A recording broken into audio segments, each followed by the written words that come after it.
What's up, everybody? Welcome to Podcast Now, Back to the Past. I'm Alex, and in this video, I want to talk about Hellblade: Senua's Sacrifice, a game that I really love, and I gotta say, I loved it back when it first came out, and I still love it to this day. There's been a lot of slander online, and I think it's because of the dancing hands, right, from PlayStation exclusive to then what is becoming now for the second game, Xbox exclusive. I think there's a lot of console stuff going on, and I'm not going to tolerate it, okay? I think console stuff is overblown and really dumb to begin with, but this is a good game, and I will not hear otherwise. I mean, okay, look, I respect your opinion if you respect mine. Look, it's not a game for everybody.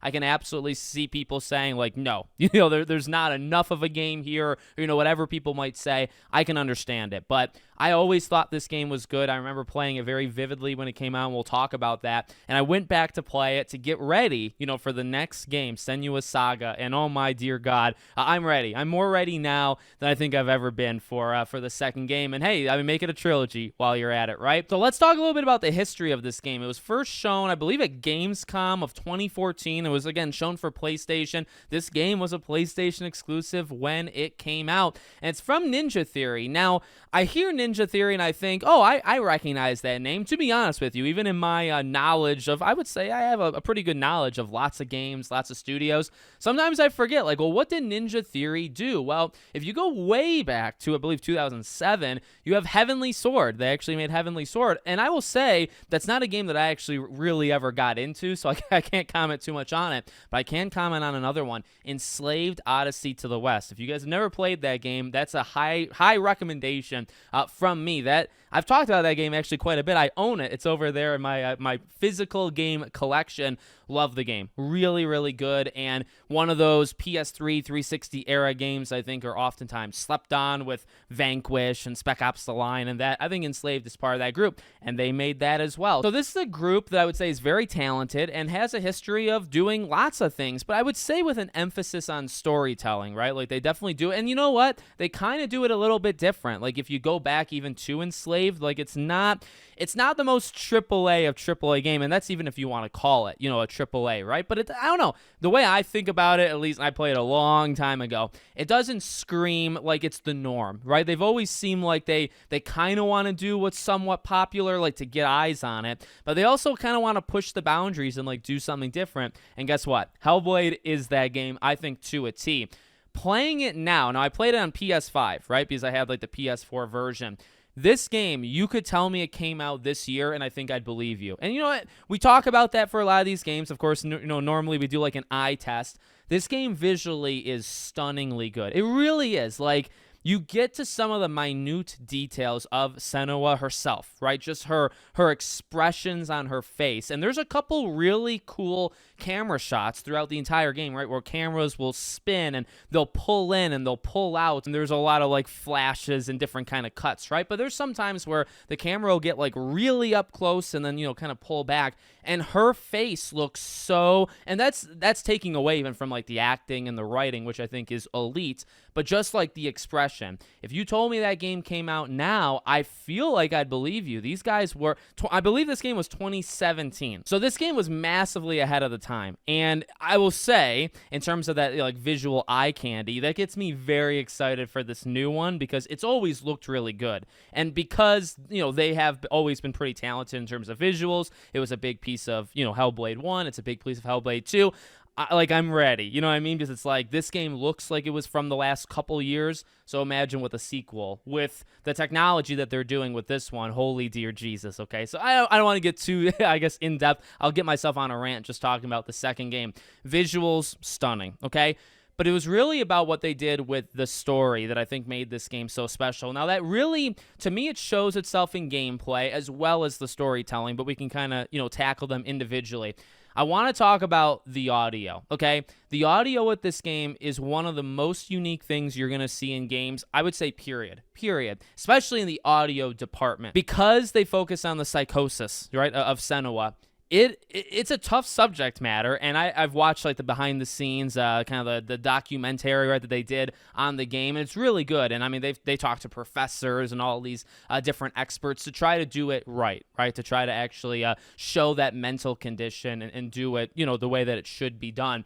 but the gameplay, right? Because you can preach about that stuff, and that's fine, because like it is a serious thing, and like you'd want people to be aware of it. You can talk all you want, but if you want to do it in a video game, the video game needs to do something as well, right?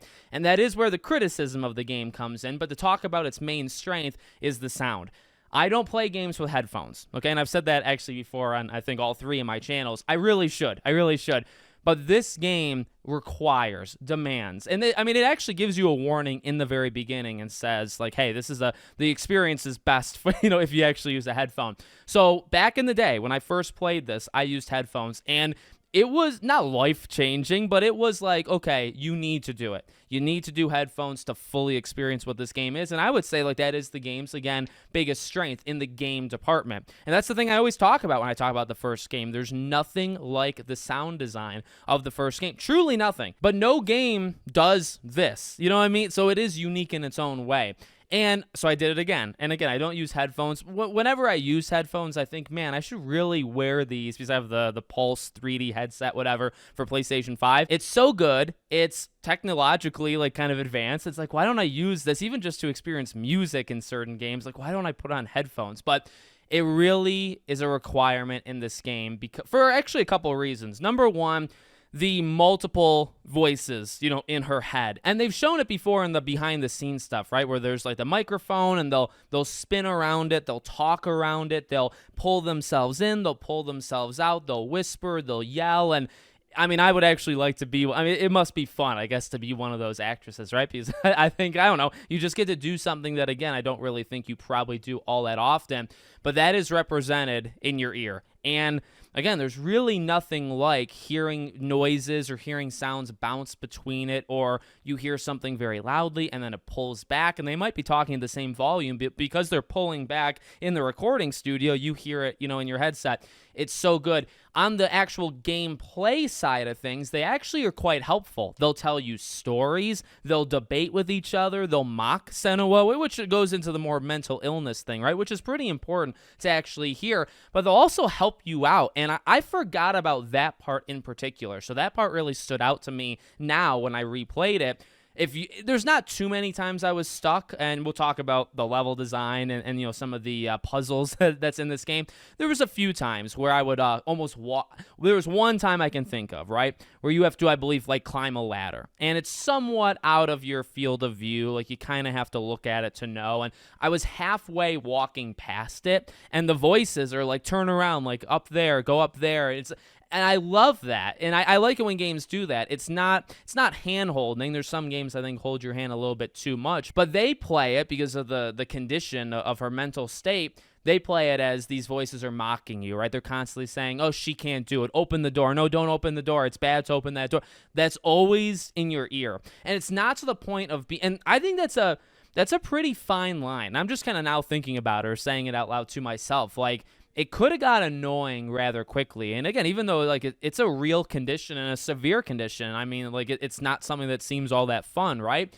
But if you play it wrong, if these voices are too annoying, if they're too whatever, it almost becomes more of a mockery of the mental condition more than, hey, this is just what these people go through, and we're going to tell it in this really interesting, like, heroine journey, right? Like, they play it on the right side where it's cool when these voices, like, mock you. Maybe it's not ideal, but you know what I mean? Like, it comes off where it's like you've never seen something like this, you never heard something like this, and it all plays as part of the story, and I think it does a really good job, okay? So we talked about that. I want to talk about the actual gameplay, the puzzles, and the game, and I want to talk about her and the story, right? We'll do that last.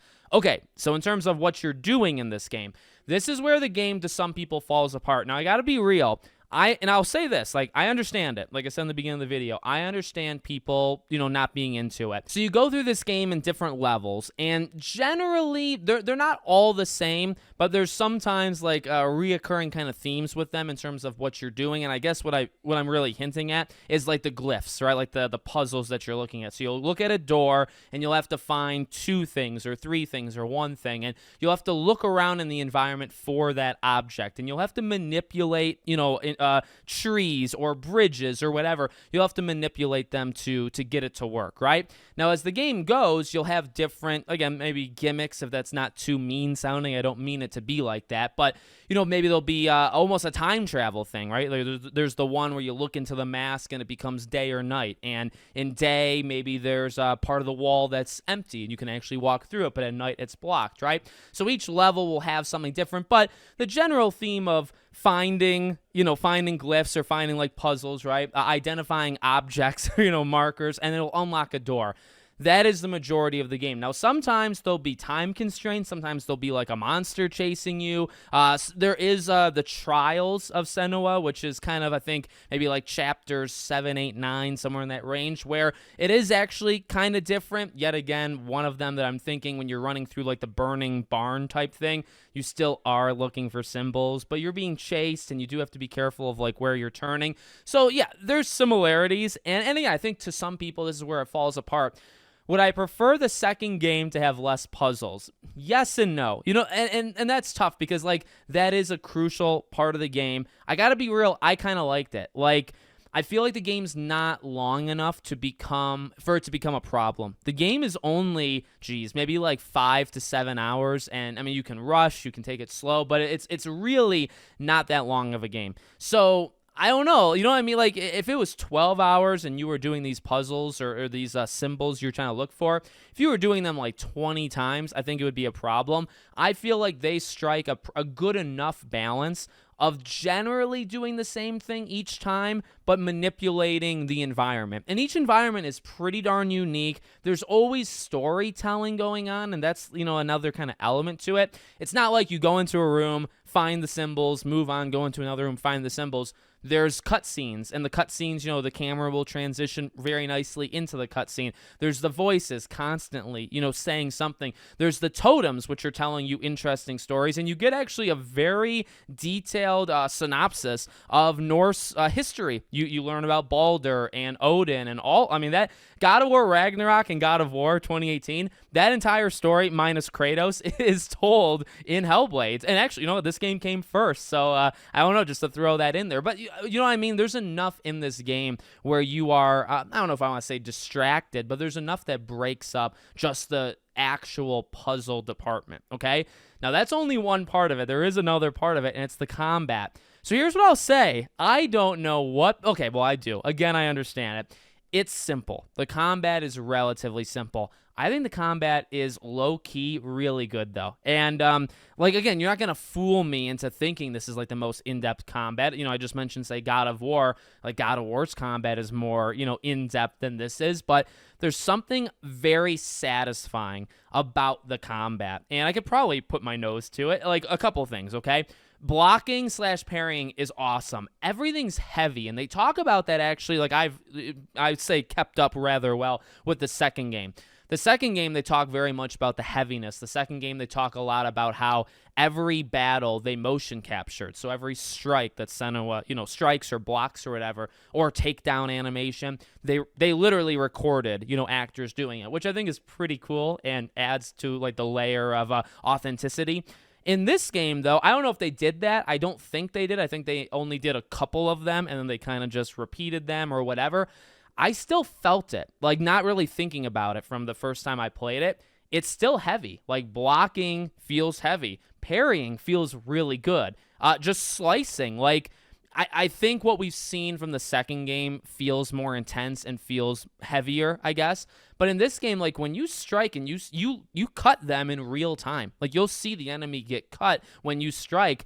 I really like it. Now, again, is it simple? Yeah, there's only a couple buttons. You dodge, you block, you parry, you watch out for like the bigger enemies, you strike a couple times. You have your focus where sometimes if they're kind of clouded in shadows or whatever, you can see them for what they are. Plus, it kind of slows down time, gives you like almost an ultimate attack-like feel, and you strike.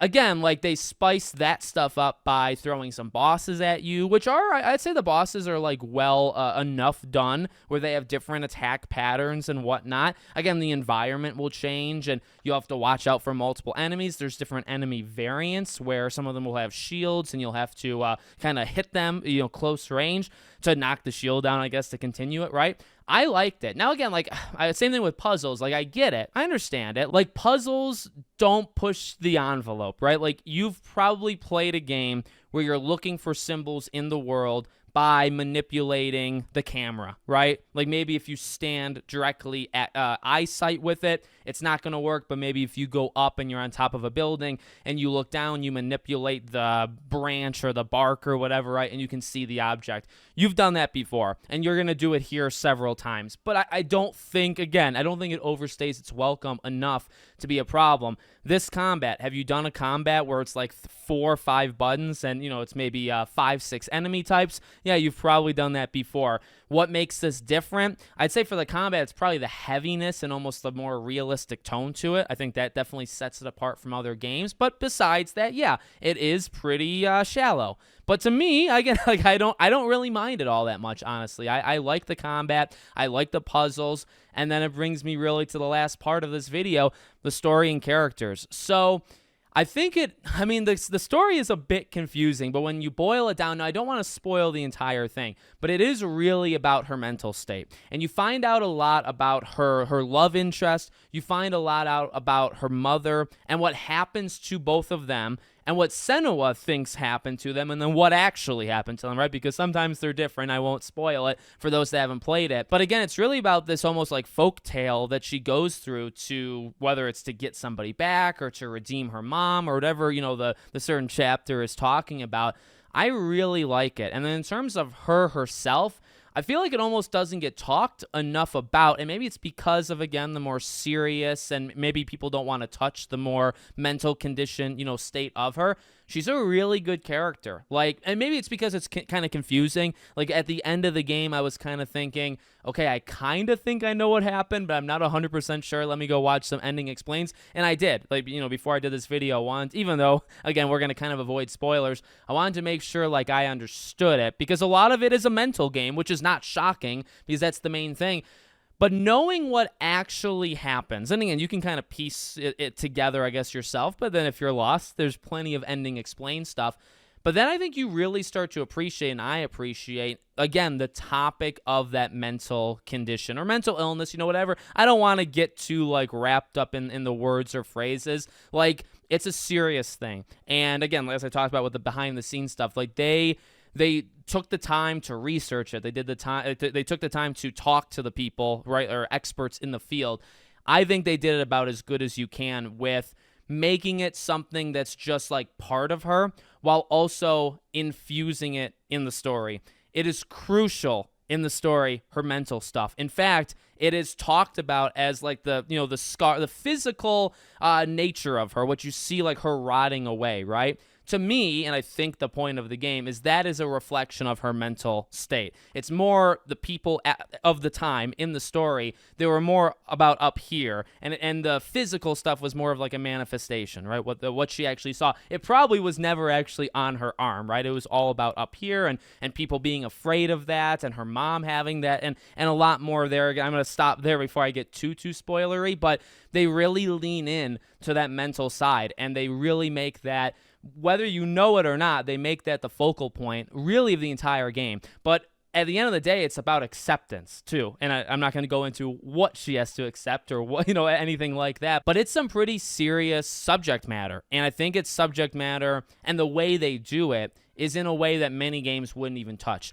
Many games wouldn't touch the actual mental part to it, right? Because it's a touchy subject. And again, if you mess it up or you go too far, you either make it more of like a joke or laughing stock, or maybe you make it too confusing. Like, you got to strike the right balance. And again, I think they do. Many others would not. Many others wouldn't even touch it. And again, I think that goes back to Senua herself, where it's like maybe it's hard to talk about her because you have to kind of walk yourself around the mental state, and maybe it's just kind of almost too confusing to talk about. But I think she's a phenomenal character, and especially what she goes through and how she ends the game. And the entire really lasts maybe like 5-10 minutes. And there's a couple scenes in this game that are like rough. I mentioned like the noises. Sometimes it'll be very loud and then kind of pulled back. I mean, there's one scene I think in particular. Well, there's two kind of realization moments that she goes through, and then there's the ending, kind of like 1, 2, 3.